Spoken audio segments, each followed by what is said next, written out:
Hey guys, so this is my John Deere Z320M. So I started having a problem when I tried to turn it on. It was not turning on. It was cranking, but it wouldn't turn on.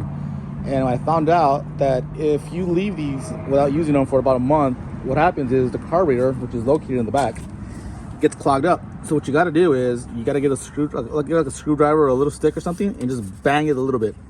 What I found out is you have to remove this part right here. Remove this so that way you get more of a grip, more leverage to give it a more firm tap. You tap it just a little bit, don't bend it obviously, and then the choke, you basically push it all the way up, and then you try turning it on, and then it turns on.